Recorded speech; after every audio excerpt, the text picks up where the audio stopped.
Hi, this is Cal with A Simple Life. I'll show you kind of what the pasture's starting to look like, or what it's looking like as they're grazing on it. Yeah, so right now Clint's hooking the wire up. Clay's doing the water, and you can see the cows have, there's some of this they've completely eaten down, some of it they've walked over. It's hit and miss. The cool part is, after 2 years of doing this, I'm starting to see clover pop up. Here you go. Didn't have to look too hard. There you go. And then the hairy vetch is this stuff right here. That's a calf pie. Anyways, yeah, it's coming along nicely. You can see, this is today's, and this section here was yesterday's. They did a pretty good job. And you can start to see the line every day. Usually there's a little bit of a hard edge. Right there you can see the line from 2 days ago. Anyways, the calves blast right underneath and they'll go play, but as long as the mom's on this side, they usually just come back.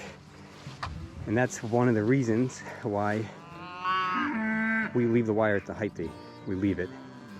So it allows the little calves to go and find a little safe spot in the tall pasture, and the parents can do the majority of the grazing. Man, that little guy he's just going, stretching those legs.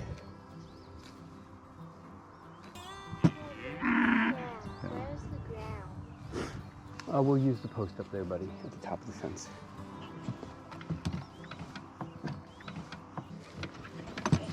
I'm suffering from some allergies. Excuse the sniffly nose, but it's hay season here, so, well, it's getting there. I will be up at Herman's in a little bit, and then I'll kind of see what we're going to do up there. I think we are loading up a dump truck load of scrap to take to the scrap facility. Here's some more of that hairy vetch right here. You can see it stands up. It's got the little flower and little pods. They have little pods on them too. But having some diversification of species in the pasture, I think is incredibly important. So, all right, well, I'll talk to you guys in a little bit. All right, we are gonna make it up to Herman's at some point today, but right now we're gonna go feed the baby pigs, and we're gonna take a few things up to Herman's with us. Come on, Willie. He's like my pet slow dog. Actually, he's just like Christine's dog, Garthnick. I actually think Wilbur's cuter. If you meet Garth, at some point you guys will meet him. He's the cutest stinking fat-headed pit bull you ever seen. And if you like ugly pit bulls. Oh, could you say hi, Garthles?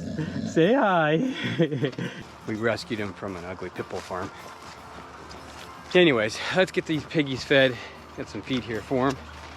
And, oh, they're doing a good job in here. Hey, guys. All right, there should be one more. There you go. I was going to say, we better not be missing anybody. All right. All right, here's a high spot. We'll put it right there. I want to make sure the water has water in it. It should. We just filled it up. Yep, we're good. And this is an easy little 55-gallon drum. A pig nipple on it. It works really good. And they're just untilling here. Now there's a lot of tall grass in here, and I'm sure you're thinking there's no way those guys are going to eat all that tall grass. Nope, they're not going to eat it all. What they're going to do is trample it, chew on it, turn it into bedding, and push it back into the ground. And that's good enough for me. All right, I got one of my horrible pig houses. This one needs more screws on the roof. It's gotten beaten up over the years. The pigs last year flipped it upside down and I don't know, did all kinds of horrible things to it. We are up here at Herman's. Frida's happy. Merle's happy. Fritzley's old and still happy. I have 4 pigs up here.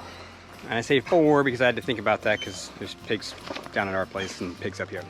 4 pigs up here have done a marvelous job of absolutely wrecking this old pig pasture that we have. I'm not showing them to you because they're camera shy. So we are gonna put them in Herman's old garden today. It's overgrown, and to be honest, it needs some good organic matter put on it. I'll show you what it looks like. This year I tilled it once for Herman. He had asked me to till it, and then we got wet weather. So this is it. So it's got plenty of goodies in here. We have the pig area set up. This pig house needs to go to therapy. Anyways, yeah, these guys are happy. They're gonna tear this up for me. They tore up the old pig pasture pretty good. And you can actually see it is totally eating those weeds. It's literally biting them right off. I mean, it is legitimately ignoring the grain and just ripping into the weeds. It's awesome. That's what I like. Yeah, these guys are still eating a little bit of the grain, which is just a roasted sorghum. Clint's over there filling a 55-gallon drum with water, and he's going to bring the 55-gallon drum with the pig nipple on it over here, and we'll put it right here by the door. Yeah, so as long as these guys have some grass in here to munch on and they haven't completely decimated it, it won't be an issue keeping them in. Now, if I let this completely go to mud, they just destroyed it, and I was feeding them once a day, I'd start to have issues with them wanting to get out. I've seen this in the past.